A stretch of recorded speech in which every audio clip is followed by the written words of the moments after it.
Chapter 3. Is opportunity monopolized? No man is kept poor because opportunity has been taken away from him, because other people have monopolized the wealth, and have put a fence around it. You may be shut off from engaging in business in certain lines, but there are other channels open to you. Probably it would be hard for you to get control of any of the great railroad systems. That field is pretty well monopolized. But the electric railway business is still in its infancy, and offers plenty of scope for enterprise, and it will be but a few years until traffic and transportation through the air will become a great industry, and in all its branches will give employment to hundreds of thousands and perhaps to millions of people. Why not turn your attention to the development of aerial transportation, instead of competing with J. Hill and others for a chance in the steam railway world? It is quite true that if you are a workman in the employ of the Steel Trust, you have very little chance of becoming the owner of the plant in which you work, but it is also true that if you will commence the act in a certain way, you can still leave the employ of the Steel Trust. You can buy a farm of from 10 to 40 acres, and engage in business as a producer of foodstuffs. There is great opportunity at this time for men who will live upon small tracts of land and cultivate the same intensively. Such men will certainly get rich. You may say that it is impossible for you to get the land, but I am going to prove to you that it is not impossible, and that you can certainly get a farm if you will go to work in a certain way. At different periods the tide of opportunity sets in different directions, according to the needs of the whole, and the particular state of social evolution which has been reached. At present, in America, it is setting toward agriculture and the allied industries and professions. Today, opportunity is open before the factory worker in his line. It is open before the businessman who supplies the farmer more than before the one who supplies the factory worker, and before the professional man who waits upon the farmer more than before the one who serves the working class. There is abundance of opportunity for the man who will go with the tide, instead of trying to swim against it. So the factory workers, either as individuals or as a class, are not deprived of opportunity. The workers are not being kept down by their masters. They are not being ground by the trusts and combinations of capital. As a class, they are where they are because they do not do things in a certain way. If the workers of America chose to do so, they could follow the example of their brothers in Belgium and other countries, and establish great department stores and cooperative industries. They could elect men of their own class to office, and pass laws favoring the development of such cooperative industries, and in a few years they could take peaceable possession of the industrial field.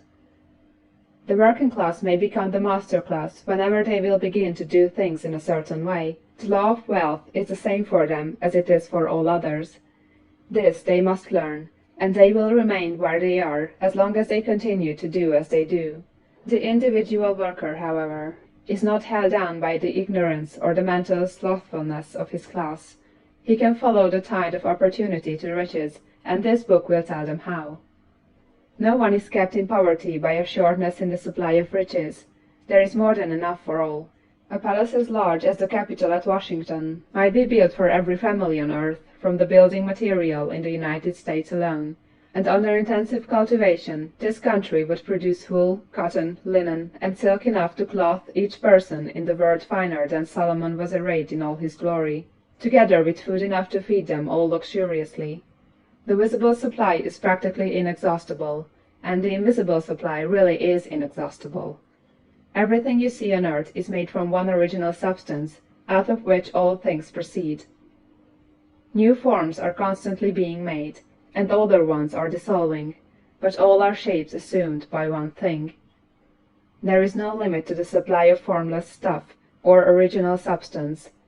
The universe is made out of it, but it is not all used in making the universe. The spaces in, through, and between the forms of the visible universe are permeated and filled with the original substance, with the formless stuff, with the raw material of all things. 10,000 times as much as has been made might still be made, and even then we should not have exhausted the supply of universal raw material. No man, therefore, is poor because nature is poor, or because there is not enough to go around. Nature is an inexhaustible storehouse of riches. The supply will never run short. Original substance is alive with creative energy, and is constantly producing more forms. When the supply of building material is exhausted, more will be produced. When the soil is exhausted, so that foodstuffs and materials for clothing will no longer grow upon it, it will be renewed, or more soil will be made. When all the gold and silver has been dug from the earth, if man is still in such a stage of social development that he needs gold and silver, more will be produced from the formless. The formless stuff responds to the needs of man. It will not let him be without any good thing.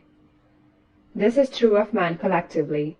The race as a whole is always abundantly rich, and if individuals are poor, it is because they do not follow the certain way of doing things which makes the individual man rich. It is stuff which thinks. It is alive, and is always impelled toward more life. It is the natural and inherent impulse of life to seek to live more. It is the nature of intelligence to enlarge itself, and of consciousness to seek to extend its boundaries and find fuller expression. The universe of forms has been made by formless living substance, throwing itself into form in order to express itself more fully. The universe is a great living presence, always moving inherently toward more life and fuller functioning. Nature is formed for the advancement of life. Its impelling motive is the increase of life. For this cause, everything which can possibly minister to life is bountifully provided. There can be no lack unless God is to contradict himself and nullify his own works.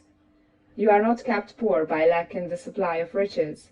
It is a fact that I shall demonstrate a little farther on, that even the resources of the formless supply are at the command of the man or woman who will act and think in a certain way.